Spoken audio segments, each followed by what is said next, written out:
কুণাল ঘোষের বিরুদ্ধে স্বাধিকার ভঙ্গের নোটিশ দিলেন মন্ত্রী শঙ্কর ঘোষ।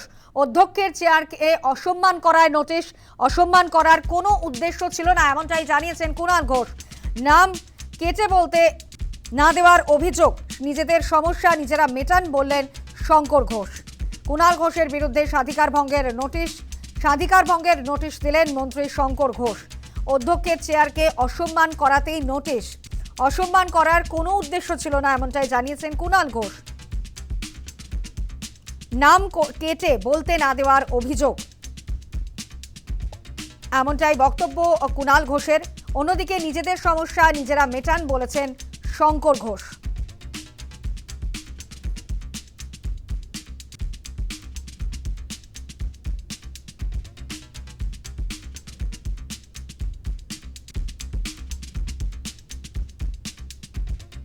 আমরা কথা বলবো, আমাদের সঙ্গে টেলিফোন লাইনে রয়েছেন আমাদের প্রতিনিধি প্রিয়াঙ্কা এজ ভৌমিক।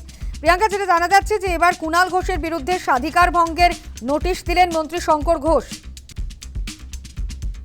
একেবারে সাধারণত তোমাকে জানাবো, কালীঘাটপন্থী তৃণমূল বিধায়ক কুণাল ঘোষের বিরুদ্ধে স্বাধিকার ভঙ্গের নোটিশ দিয়েছেন পরিষদীয় মন্ত্রী শঙ্কর ঘোষ এবং স্পিকারের প্রতি অনৈতিক ও আক্রমণাত্মক আচরণ এবং পক্ষের কার্যক্রমে বাধা সৃষ্টির অভিযোগেই তাকে এই নোটিশ দিয়েছেন। তোমাকে জানাবো যে ঘটনার সূত্রপাত আজকে এখন বিধানসভা অধিবেশন চলছিল, তার পরেই কিন্তু দেখা যায় যে যখন শঙ্কর ঘোষ তিনি বলেন যে গতকাল যে ঘটনা ঘটেছিল সেটা অত্যন্ত লজ্জাজনক এবং অধ্যক্ষ বা অধ্যক্ষের চেয়ারকে অসম্মান করার জন্য এই ঘটনা ঘটেছে। যদিও কুণাল ঘোষের তরফ থেকে যেটা বলা হয়েছে, তিনি কোনোভাবেই অধ্যক্ষকে বা অধ্যক্ষের চেয়ারকে অসম্মান করার জন্য এই ধরনের ঘটনা ঘটাননি বা তার আচরণের জন্য যদি কোনো রকম খারাপ লাগে অধ্যক্ষকে, সেক্ষেত্রে তিনি লজ্জিত।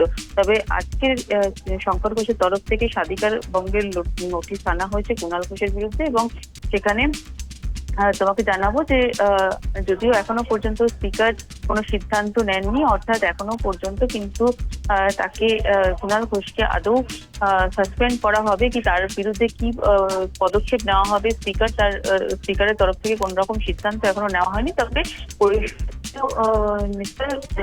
শঙ্কর ঘোষের তরফ থেকে স্বাধিকার ভঙ্গের নোটিশ নিয়ে আসা হয়েছে কুণাল ঘোষের বিরুদ্ধে এবং কুণাল ঘোষ যে ঘটনা ঘটিয়েছিল এর আগে, তুমি জানো সেই ছবি আমরা দেখছিলাম বিধানসভায় যেভাবে একেবারে বিশৃঙ্খল পরিস্থিতি তৈরি হয়েছিল এবং কুণাল ঘোষকে রীতিমতো দেখা গিয়েছিল যে